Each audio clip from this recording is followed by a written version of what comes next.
We are back with another episode, and today we are joined by Will Burroughs, who leverages his expertise in web performance and system optimization to help businesses grow, while also playing an active role in the Lexington startup community through his firm, BC Solutions. Will, glad you're here, brother. Good to see you, man. Happy to be here. Happy to be here. I know Aram and Yemi through the startup ecosystem already. Yep. Really excited to speak with y'all. Yeah, we go Good way stuff, back. man. Yeah, we do. Way back. Let's Back in go. the day. We're gonna obviously we want to dive in, talk about your business as well as what you do as far as day job. But let's get into some fun icebreakers before we get into that, okay? Yeah, sounds good. So first one, coffee, tea, or energy drinks, which do you prefer?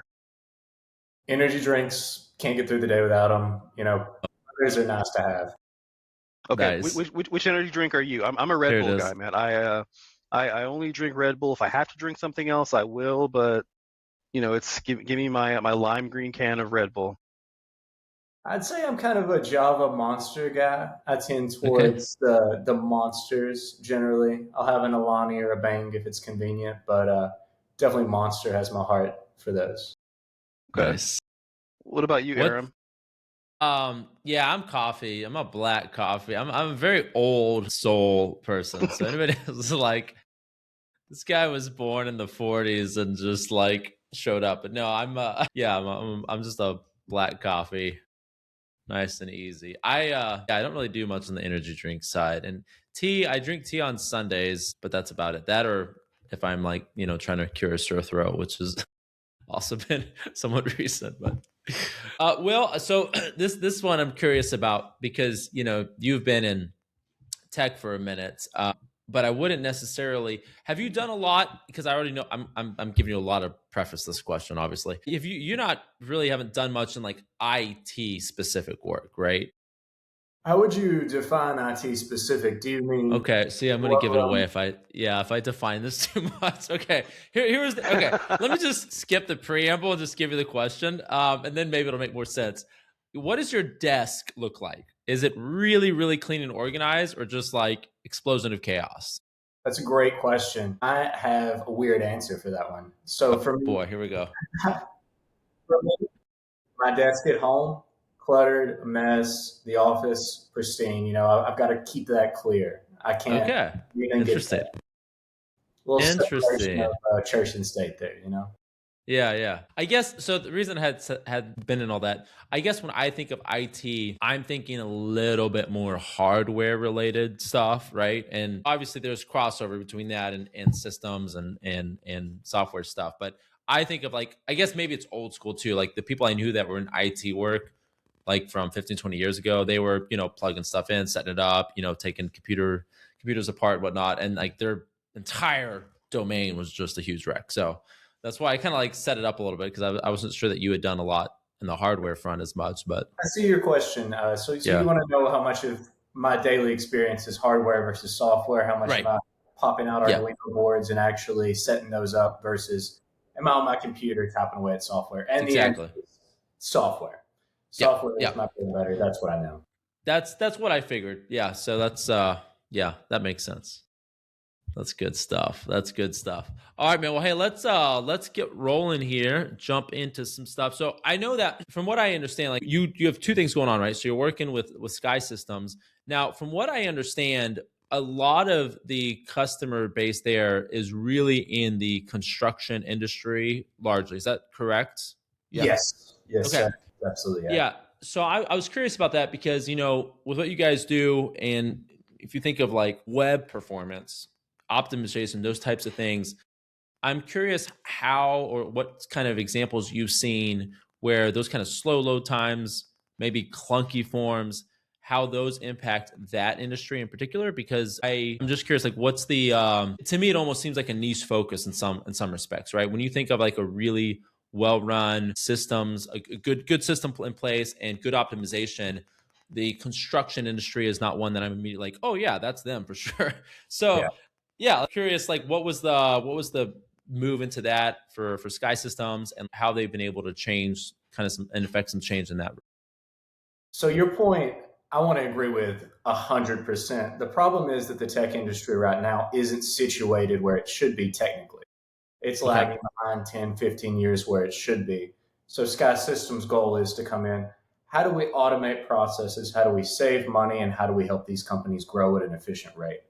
Which the answer is it's actually surprisingly easy.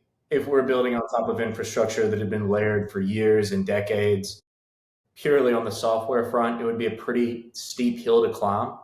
But because there are these large companies, 9, 10 figure companies that are completely undersituated, we can go in and a lot of times prove, okay, we can reduce your rates that you have to pay out 3, 4%, install with the systems that you already have, automate these processes.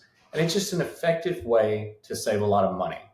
It's not a high bar to cross, given Sure. how underperformed the industry already is. Yeah. Yeah, that makes a lot of sense. So it's a little different because, like, obviously you've worked a lot in the startup ecosystem, right? We'll get to that probably a little bit later, but that's a little bit different than a very established, operation and construction that isn't exactly working on nickels and pennies, in the early stages, right? Like if you're proving a lot more value, they have the bandwidth essentially to support that type of thing, right? It makes a lot more sense. So that Exactly. seems pretty reasonable. They have the bandwidth and they also have the lack of bandwidth. You're not going to see at a smaller Right. firm. If I Yeah. can go in and then I can work with their team and then all of a sudden I can give them 50, 100 more leads for what they do, every single contract they get is worth X amount of money. It's pretty easy to integrate with their already existing sales cycle and then say, Okay. we're bringing you this much more that you wouldn't have. You're leaving stuff. Yeah. So that's a good kind of leeway into another question I'm thinking of is I was curious like what the difference is when you're working with like a general consumer audience versus it could be procurement or project manager somebody and you're trying to talk to them about performance optimization strategies, right? Like it's almost I'm imagining the conversation and what you're trying to relay is a little bit different for those two audiences. Yeah. Yeah, absolutely. From a high level, when I'm talking to someone typically in the startup space and I'm doing a web optimization, the question is, how am I directly going to prove that I have more money from this? Versus in the construction space, a lot of their offerings aren't productized. So I'm not usually measuring how much more revenue I directly bring in. I'm measuring how many leads I get you, how much easier your process is, how much better do things go? Am I lowering your bandwidth? Am I making things easier for your day to day team? Yep. That makes sense. Yeah.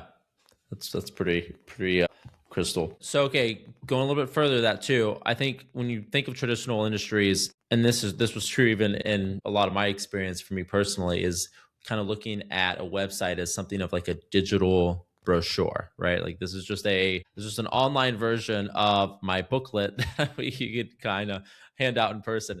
So we talked a little bit like you're not necessarily, it's not a huge hard sell to these established construction companies, but I'm curious about maybe what pushback might you see if there is a little bit of put up to that where it's like, no, hey, even if we're established, we don't care a whole lot about our site or we don't see the need for a radically good optimization here or even a better form submission.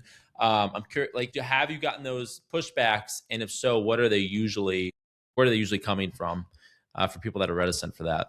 Yeah, so the one difficulty with optimizations, all of a sudden your site performs 4x faster. All of a sudden I can show that the drop off rate is going to be lower, the bounce rate is going to be lower. I can A B test a lot of things to automatically prove that it's a process that's going to work. But the problem is, a lot of these things are heavily relationship based. I know XYZ, that's how I manage most of my leads. And the problem is, they're not seeing any leads right now without having us come in. So the assumption is, I've never done this process before. Why should I do it if things are still running effectively? And Yeah. the answer is growth. You want to grow. Yeah. If I can show that Right. I can get you X many leads, I can reduce the bandwidth that your team has for this much dollars and at no more bandwidth to what you already do, and in most cases, making it easier for your team, That's how we cross that bridge. Yep. I'm curious about the diagnostic process. Yeah. Like when you're going through a business's digital presence, like where do you start? Are you looking at their tech? Are you looking at hosting, image assets, something else? Like what is it that you're looking at to get your quick win to justify your services? I can answer Good. this very granularly. I love this question. The first thing that I do is I actually figure out how many users, what your funnel looks like from the get-go. So if I know you have 800 visitors a month, I can check, okay, let me talk to your team. What percent are you converting roughly from there?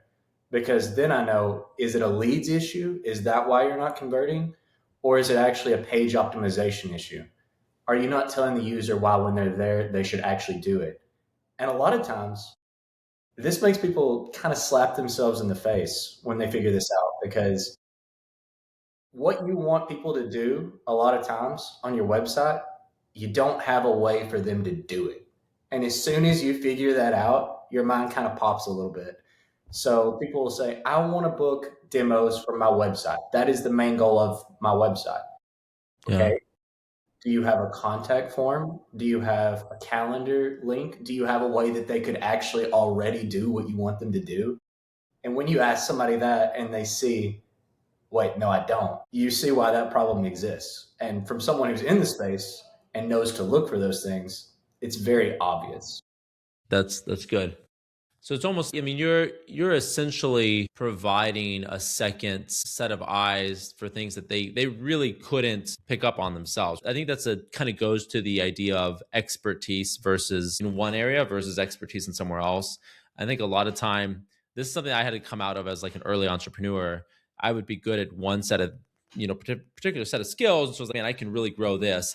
And sometimes that can sort of bleed out and you think you can just kind of manage and run everything. If you really want a really clean operation somewhere, you're probably going to need someone who's specialized in that particular area and hand it off to them. And I've gotten a lot better in recent years of really knowing what my strengths are and how everything else is completely out of my reach. And if I want those things to do well, I've got to have somebody, go to town on it that I can trust to do it. So yeah, so it's cool that you do so much in trade related industries, because I think that's probably where, that from a tech side, they're going to be less experienced, less knowledgeable. And if they can come to terms with that, like, yep, this isn't my forte.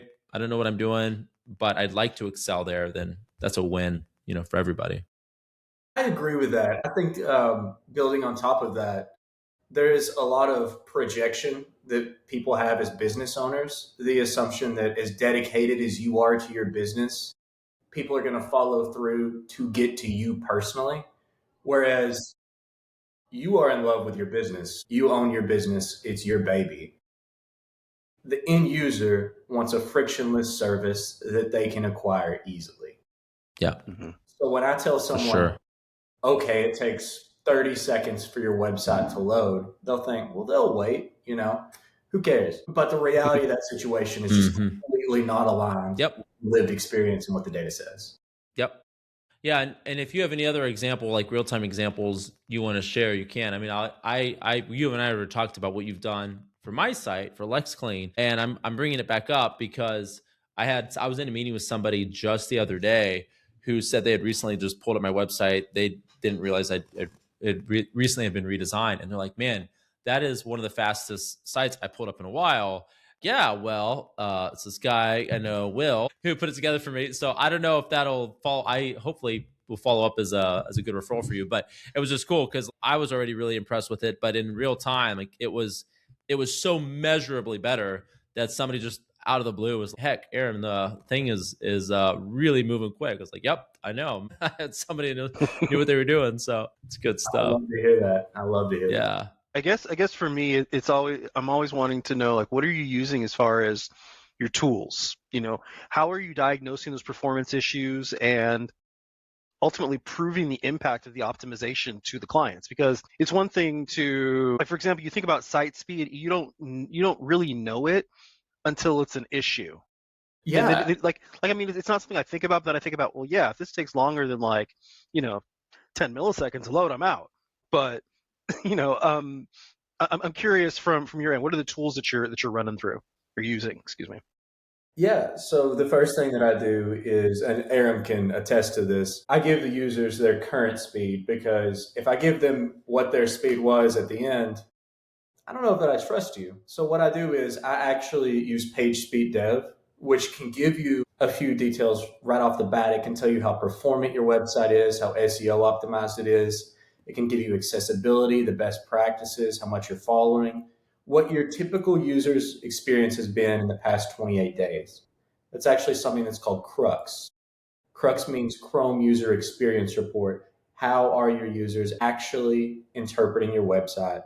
It's not from me, it's from Google, which is a much better source. So I give them those tools to verify at the beginning of a project. One thing about page speed tools that you should know is that it's run from a simulated device, which means one thing: it's not perfectly accurate. So what I do at the start is I'll run 6 tests, take the median of those tests, and then get everything done, get it finished. Once I send that over to the end user, I give them the end results, and they can verify that it's definitively better. Okay. And then after a few months, what they can do is get that Chrome User Experience Report. They can see, okay, it took 8 seconds to load before, now it takes 1.3. Our accessibility is 100. Our SEO is better. We have a meta description here.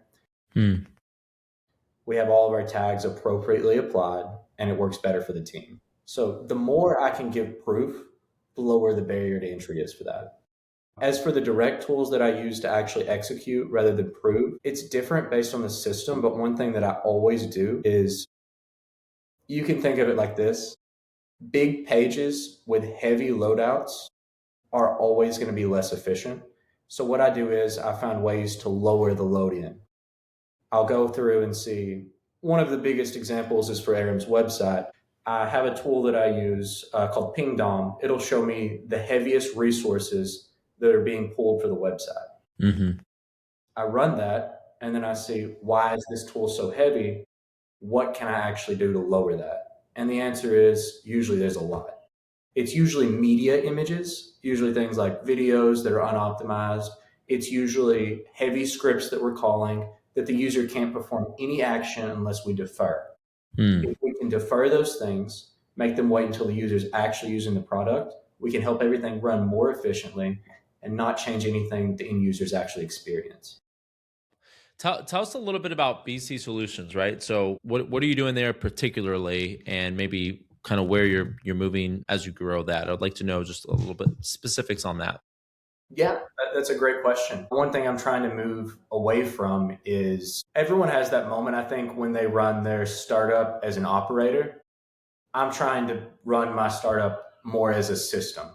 How do I denote everything? How do I automate all of my processes? How do I make outreach more efficient? So it's not just me calling someone, asking if they have a relationship, and then managing the sales. How do I expand it? How do I write these scripts? How do I make these processes so that I can hand that off to the next level? How do I turn my startup from a personal business into an actual startup? For me, that's been a lot of AI automation, defining my ICP, trying to narrow what I'm going down after, trying to think of my brand positioning, planning out a roadmap. We're going after these products first. First, it's optimization. Then we want to spread to SEO, AI optimization. What's on the roadmap? What pain problems do I want to solve? And who do I want to solve them for? Having those real user conversations and just identifying that better. So I'm glad you mentioned AI. When you mention things like AI optimization, how is that affecting your business? And the reason I ask is that you hear the headlines, oh, AI, I coded this with this and blah, blah, blah, I'm a vibe coder and all these other things. And it's, I know that just as someone who's been in copywriting and everything, AI was supposedly the death of copy.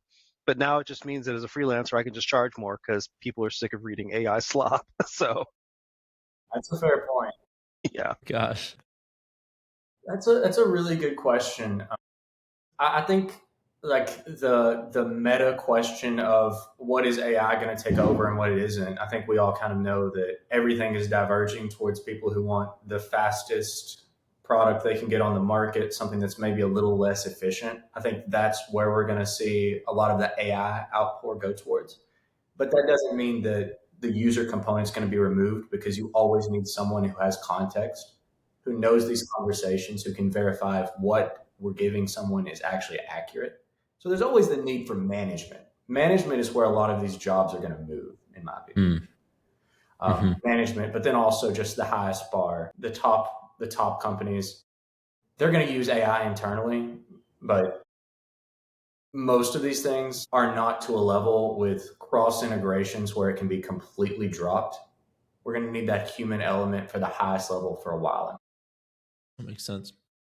So, as someone who's in a founder position yourself now, and you've also worked with, larger companies that have brought you guys on in Sky Systems, what do you think, if you're speaking to founders, right, to small businesses, to people in the startup phase, what would you recommend to them is a worthwhile early investment that they need to make, whether it's in site optimization or something tertiary to that you think, hey, maybe you can't go out at this stage and do a lot of heavy lifting stuff right now, but these are the top couple, 3 things that you really need to focus on early on? I love that question so much. And this is how I'm going to show you I'm an honest person. If Okay. you're just starting a company, you don't do site optimization. Do not come to me. I'm going to charge you a lot and you're not going to like me. Okay. You should not do that. You should not do that. At the very early stages, what you're going to want to do is get in front of the user, make sure you're actually solving a pain. I've seen so many startups that go for a year before they even talk to their end user. And it makes me anxious, because I don't know if they're actually targeting a real market or if they're actually addressing a real concern. Yep.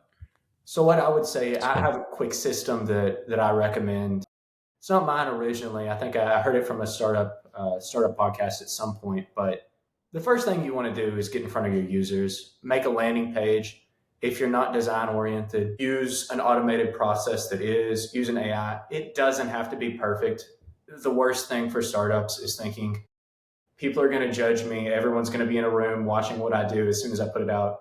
15 people are going to see it. Let's be real. If you're an early startup founder, it's not going to be in front of a lot of people. So what you're going to want to do is actually get that in front of the people who matter. Yeah. Go out, do some analytics, find out who you're actually targeting, then spend maybe $100, $200, see if it's actually converting, and when it isn't, finding out why it isn't. Is it the messaging? Is it how expensive it is to get in front of your end user? Do you actually need to go out and have those conversations? Figure out why you're wrong, because I can promise no one is right at first. Right. Or they're just exceptionally smart. I haven't met them yet. But yeah. It's funny. We just had a recent interview, and the guest said the exact same thing. He says, your first thing is always wrong. The first thing you've done. So it's funny. You can always tell people that are in the entrepreneurial space, because they say the same things, because we've all had the same experiences. And it's option number 1 is I'm gonna flunk. No, I appreciate that though. One of the reasons why I think you're such a cool guy, and I was looking forward to having you on the show, is you're an honest dude, and you're the real deal. And so I think it's cool that I kind of gave you a little bit of a chance there to pitch, and you're like, yeah, well, if you're early, don't come here. If you're early, come to me. If you're a little late stage, please come to me. Yeah. I will statistically make you more money. If you're early, do not.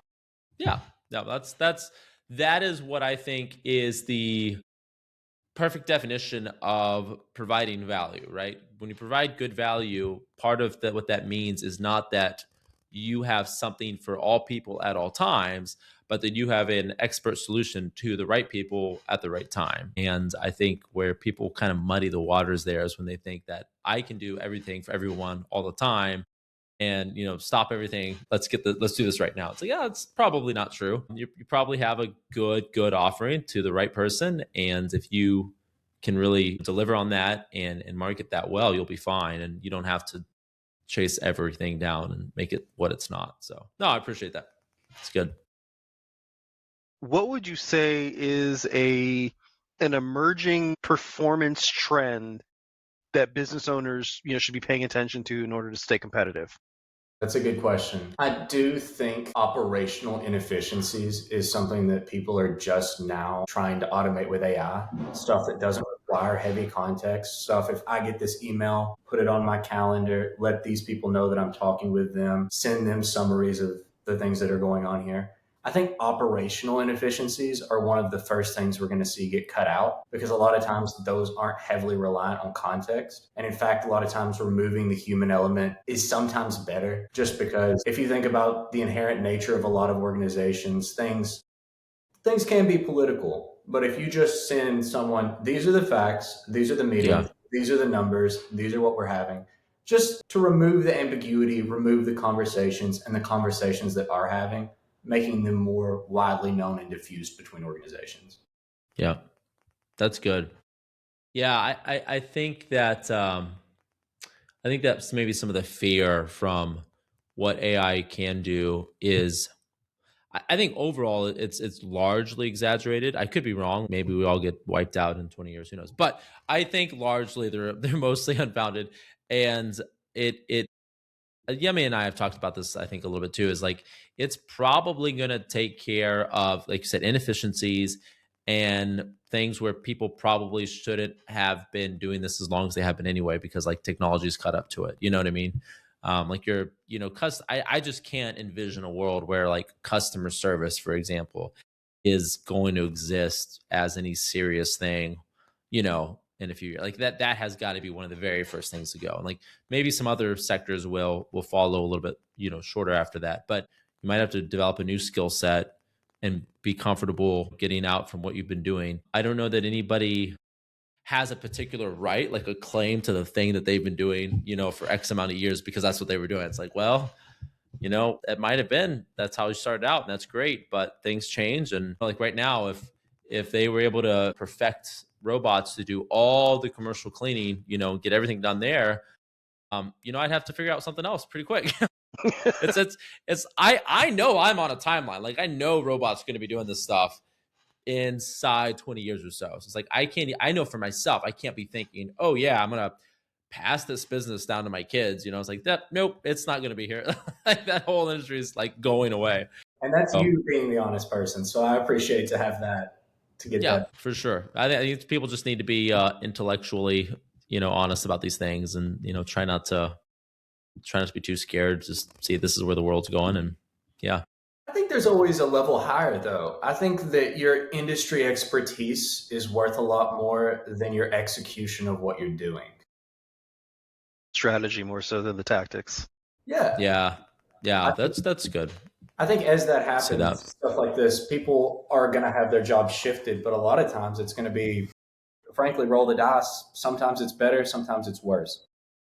Someone who previously might have ran a company for industrial cleaning, all of a sudden they're the context expert on how to grow.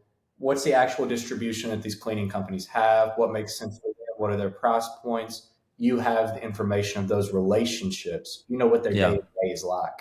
And that's yeah, something that's valuable to whoever would take the execution away from you. That's valuable for them. That's what they don't have yet. And yeah. they That's never are good. going to talk to those people. Yeah, that's true. So Will, the final question for you, my man. How does being in Lexington, which is outside of the traditional tech hubs, like shape your approach to solving problems for businesses? That's a great question. The answer is in my day job, not very much. Just because it's a national company. So me being physically here doesn't shift that. It doesn't move the needle one way or the other, positive or negative, very much. In my personal business, massively. It is, in my opinion, when you're starting out and until you reach a certain level, it's better to be a bigger fish in a smaller pond, just inherently. You can charge more, you're competing with less. It's an ecosystem, everyone knows each other. If you're the person who can perform XYZ at a level that's above the local agencies, at a level that's above the people you're going to be directly competing with, it's a lot Mm, easier to own that space. It's different when you become national. yeah, If we make that switch, I'm going to be focused more on talent acquisition, and that's where the difficulties would come in rather than opportunity. yeah. That's good. That's good That's good. stuff. Yeah. Well, this has been a treat, man. Thanks so much for hopping on Yeah, it here with has. us. I've really enjoyed getting to talk to you a bit more here and learn about what you're doing. And again, appreciate what you're doing for me personally. And I think you're a lot of value for everybody else out there too. So where should they go, our listeners, if they want to get connected with you and reach out to you directly? What's the best way to do that? Book an appointment on my LinkedIn, William C. Burroughs on LinkedIn. You can do that. You can go to bcsolutions.dev. I have a contact form on there. Or you can email me directly at willcburrows@gmail.com. Okay, great. And we'll leave those links for LinkedIn and stuff. We'll put that here in the show notes. People can get connected there. And yeah, man, this has been a lot of fun. I appreciate you jumping on here with us. I hope you have a fantastic rest of your week and look forward to catching up with you down the road. Always Yes. happy to see y'all. All right. Good seeing you, Cheers. Will. Thanks, Will. Cheers, brother.